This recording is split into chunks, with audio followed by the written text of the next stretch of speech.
എല്ലാവർക്കും നമസ്കാരം. ഇന്ന് നമുക്കൊരു പായസത്തിന്റെ റെസിപ്പി നോക്കാം. ഞാൻ അടപ്രഥമനാണ് ഉണ്ടാക്കിയത്. ഗോതമ്പ് അട വെച്ചാണ് ഞാൻ ഈ പായസം തയ്യാറാക്കിയത്. നല്ല ടേസ്റ്റാണ്. ഇതുപോലെ ഉണ്ടാക്കിയാൽ നിങ്ങൾ എല്ലാവരും ഈ വീഡിയോ ഒന്ന് കണ്ടിട്ട് ഇതുപോലെ ഉണ്ടാക്കി നോക്കിയിട്ട് നിങ്ങളുടെ അഭിപ്രായമൊക്കെ ഒന്ന് അറിയിക്കണം. ഇനി ഞാൻ ഈ അടപ്രഥമൻ എങ്ങനെ ഉണ്ടാക്കിയെന്ന് നമുക്കൊന്ന് നോക്കാം.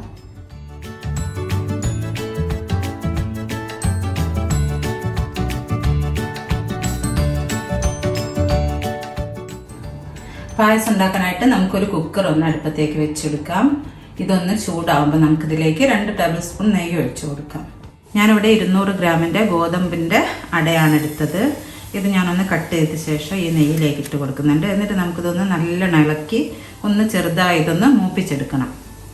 ഇങ്ങനെ പായസം ഉണ്ടാക്കുമ്പോൾ നല്ല ടേസ്റ്റാണ് കേട്ടോ. നിങ്ങളൊന്ന് ഉണ്ടാക്കി നോക്കണേ. എന്നിട്ട് നിങ്ങളുടെ അഭിപ്രായമൊക്കെ ഒന്ന് അറിയിക്കണം. അത്രയ്ക്ക് ടേസ്റ്റി ആയിരിക്കും. ഇനി ഞാൻ ഇതൊന്ന് ഇളക്കി ഒന്ന് മൂപ്പിച്ചെടുക്കുന്നുണ്ട്. നമ്മുടെ അടയൊക്കെ ഇവിടെ നല്ലോണം ഒന്ന് മൂത്ത് വന്നിട്ടുണ്ട്. നല്ല പാകത്തിനായി വന്നിട്ടുണ്ട്. ഇനി നമുക്കിതിലേക്ക് വേവാൻ ആവശ്യമായ വെള്ളം ഒഴിച്ചു കൊടുക്കാം. ഞാനിവിടെ 2.5 കപ്പ് തിളച്ച വെള്ളമാണ് ഒഴിച്ചു കൊടുക്കുന്നത്. എന്നിട്ട് ഇത് നമുക്ക് നല്ലോണം ഒന്ന് ഇളക്കി കൊടുക്കാം. ഞാനിതിലേക്ക് ഒരല്പം ഉപ്പ് കൂടി ചേർക്കുന്നുണ്ട്. കുറച്ച് ഉപ്പ് ചേർത്ത് കൊടുത്ത ശേഷം ഞാൻ ഈ കുക്കർ ഒന്ന് അടച്ചു വെച്ച് 2 വിസിൽ കേൾക്കുന്നവരെ ഇതൊന്ന് വേവിച്ചെടുക്കുന്നുണ്ട്. നമ്മുടെ അടയൊക്കെ 2 വിസിൽ വന്നിട്ടുണ്ട്. ഇത് ഞാനൊരു സൈഡിലേക്ക് മാറ്റി വെക്കുകയാണ്. എന്നിട്ട് ഞാൻ അതേ അടുപ്പത്തേക്ക് തന്നെ വേറൊരു പാത്രം വെച്ചെടുത്തിട്ടുണ്ട്.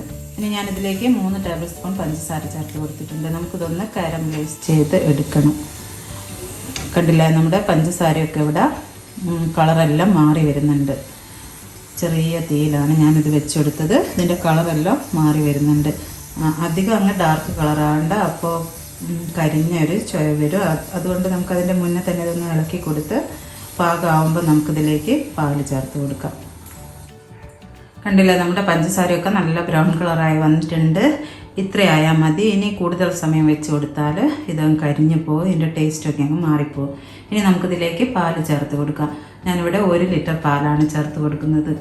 നമ്മൾ പാല് ചേർത്ത് കൊടുക്കുമ്പോൾ പഞ്ചസാര അങ്ങ് കട്ടയായി പോകും. അതൊന്നും പ്രശ്നമല്ല. നമുക്കിത് തിളയ്ക്കുമ്പോഴേക്ക് അത് അരിഞ്ഞ് അങ്ങ് പാകത്തിനായിക്കോളും. ഇനി നമുക്കിത് നല്ലോണം ഇളക്കി തിളപ്പിച്ചെടുക്കാം. ഇനി നമുക്ക് കുക്കർ ഒന്ന് തുറന്ന് നോക്കാം. നമ്മുടെ അടയൊക്കെ ഒന്ന് വെന്തോന്ന് കണ്ടില്ലേ, നല്ലോണം വെന്ത് ചീഞ്ഞങ്ങ് വന്നിട്ടുണ്ട്. നമ്മൾ കൈകൊണ്ട് പ്രസ് ചെയ്യുമ്പോൾ നല്ലോണം വെന്ത് ചീഞ്ഞിട്ടുണ്ട്. പക്ഷേ ഇത് അങ്ങ് അലിഞ്ഞ് പോയിട്ടുമില്ല. തീരെ അടിയിലൊന്നും പിടിക്കാണ്ട് ഒട്ടിപ്പിടിക്കാണ്ട് നല്ല പാകത്തിനായി വന്നിട്ടുണ്ട്. ഇനി ഇത് നമുക്കൊരു സൈഡിലേക്ക് മാറ്റി വെക്കാം. എന്നിട്ട് പാലൊന്ന് തിളയ്ക്കുമ്പോൾ അതിലേക്ക് ചേർത്ത് കൊടുക്കാം. നമ്മുടെ പാലൊക്കെ ഇവിടെ തിളച്ച് വരുന്നുണ്ട്. ഈ സമയം ഞാൻ 1/2 കപ്പ് പാൽപ്പൊടി ഒരു പാത്രത്തിലേക്ക് ഇട്ട് കൊടുക്കുന്നുണ്ട്. എന്നിട്ട് ഞാൻ അതിലേക്ക് 1 കപ്പ് വെള്ളം, തിളച്ച വെള്ളമാണ് ഒഴിച്ചു കൊടുക്കുന്നത്. എന്നിട്ട് ഇത് നല്ലോണം ഒന്ന് കലക്കി എടുത്തിട്ട് നമുക്കിത് പാലിലേക്ക് ഒഴിച്ചു കൊടുക്കാം. അതിൻ്റെ കൂടെ ഞാൻ 1 കപ്പ് വെള്ളം കൂടി എക്സ്ട്രാ ആയിട്ട് ചേർത്ത് കൊടുക്കുന്നുണ്ട്. നമുക്ക് അടയൊക്കെ ഇടുമ്പോൾ ഇതങ്ങ് കുറുകിപ്പോകും. അതുകൊണ്ടാണ് ഞാൻ 1 കപ്പ് വെള്ളം കൂടി ഒഴിച്ചു കൊടുത്തത്. നമ്മുടെ പാലൊക്കെ ഇവിടെ നല്ലോണം തിളച്ച് വന്നിട്ടുണ്ട്. ഇനി ഞാനതിലേക്ക് നമ്മൾ നേരത്തെ വേവിച്ച് വെച്ച അടയില്ലേ, അതൊന്ന് ചേർത്ത് കൊടുക്കുകയാണ്. ഞാനിവിടെ അട മുഴുവൻ ഇതിലേക്ക് ചേർത്ത് കൊടുത്തിട്ടുണ്ട്. ഇനി നമുക്കിത് നല്ലോണം ഒന്ന് ഇളക്കി കുറുക്കി എടുക്കണം.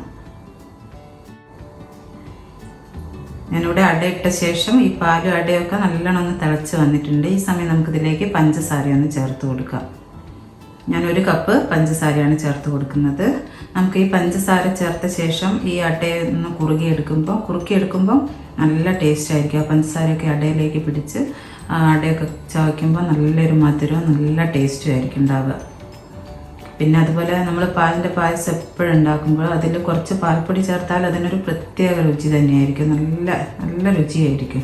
അതുകൊണ്ടാണ് ഞാനിവിടെ ഇപ്പം 1/2 കപ്പ് പാൽപ്പൊടി ഒന്ന് ചേർത്ത് കൊടുത്തത്. ഇനി നമുക്കിത് നല്ലോണം ഒന്ന് കുറുക്കിയെടുക്കണം. കണ്ടില്ലേ, നമ്മുടെ പായസമൊക്കെ ആവശ്യത്തിന് കുറുകി വന്നിട്ടുണ്ട്. നല്ലോണം പാകത്തിന് ആയി വന്നിട്ടുണ്ട്. കണ്ടില്ലേ, നമുക്ക് കണ്ടാൽ തന്നെ മനസ്സിലാവുമെന്ന് വിചാരിക്കുന്നു. ഞാനിതിലേക്ക് ടേസ്റ്റ് ബാലൻസ് ചെയ്യാനായിട്ട് ഉപ്പ് ചേർക്കാതിരുന്നത് ഞാൻ അടയിൽ ഉപ്പ് ചേർത്ത് വേവിച്ചെടുത്തത് കൊണ്ടാണ്. അപ്പോൾ നമുക്കിത് പാകത്തിനാണ്. ഇതിലെല്ലാ കാര്യങ്ങളുള്ള പഞ്ചസാരയൊക്കെ പാകത്തിനാണുള്ളത്. ഇനി ഞാനിതിലേക്ക് കുറച്ച് ഏലക്കായ പൊടിച്ചത് ചേർത്ത് കൊടുക്കുന്നുണ്ട്. എന്നിട്ട് നമുക്കിത് നല്ലോണം ഒന്ന് ഇളക്കി കൊടുക്കാം. ഏലക്കായ പൊടിച്ചതും ചേർത്ത ശേഷം ഒന്ന് നന്നായിട്ട് ഇളക്കി കൊടുക്കാം. ഞാനിവിടെ നല്ലോണം അത് ഇളക്കി കൊടുത്തിട്ടുണ്ട്. ഇനി ഞാനിതിലേക്ക് ചേർത്ത് കൊടുക്കുന്നത് മിൽക്ക് മെയ്ഡാണ്. മിൽക്ക് മെയ്ഡ് ഞാൻ 370 ഗ്രാമിൻ്റെ ഒരു ബോട്ടിലാണ് വാങ്ങിയത്. ഞാനത് പൊട്ടിച്ചിട്ട് ഇതിലേക്ക് പകുതിയാണ് ചേർത്ത് കൊടുക്കുന്നത്, ഫുള്ള് ചേർത്ത് കൊടുക്കുന്നില്ല. മധുരം അത്രയ്ക്ക് മതി, അതുകൊണ്ടാണ് ഞാൻ അത്ര ചേർത്ത് കൊടുത്തത്. നിങ്ങൾക്ക് നിങ്ങളുടെ ആവശ്യത്തിനനുസരിച്ച് മധുരമൊക്കെ കൂട്ടുകയോ കുറയ്ക്കുകയോ എന്ത് വേണമെന്ന് ചെയ്യട്ടോ. അതെല്ലാം നിങ്ങളുടെ ഇഷ്ടം പോലെ നിങ്ങളുടെ ആവശ്യത്തിനനുസരിച്ച് ചെയ്ത് കൊടുത്താൽ മതി. ഞാനിവിടെ ഇപ്പം പകുതിയെ ചേർത്തിട്ടുള്ളൂ. എന്നിട്ട് നമുക്ക് നല്ലോണം ഒന്ന് ഇളക്കി കൊടുക്കാം.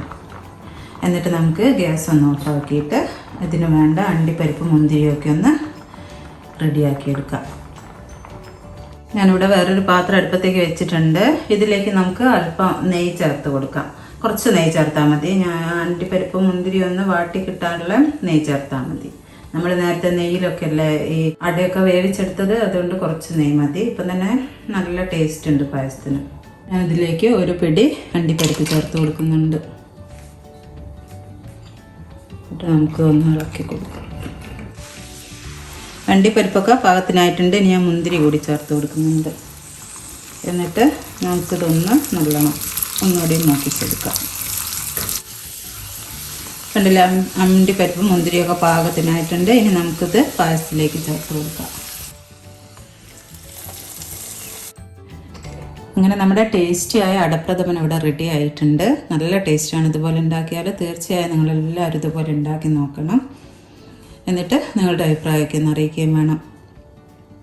അതുപോലെ നിങ്ങൾക്ക് ഈ വീഡിയോ ഇഷ്ടമായാലെന്ന് നിങ്ങളുടെ ഫ്രണ്ട്സിനും റിലേറ്റീവ്സിനൊക്കെ ഒന്ന് ഷെയർ ചെയ്ത് കൊടുക്കുക. സബ്സ്ക്രൈബ് ചെയ്യാതെ ആരെങ്കിലും കാണുന്നുണ്ടെങ്കിൽ ഒന്ന് സബ്സ്ക്രൈബ് കൂടി ചെയ്യുക. നമുക്ക് മറ്റൊരു അടിപൊളി വീഡിയോയുമായി വീണ്ടും കാണാം. ഇവിടെ പായസത്തിൻ്റെ ചൂടൊക്കെ കുറച്ച് മാറിയിട്ടുണ്ട്. കണ്ടില്ലേ, പാകത്തിനുള്ള കട്ടിയൊക്കെ ആയി വന്നിട്ടുണ്ട്.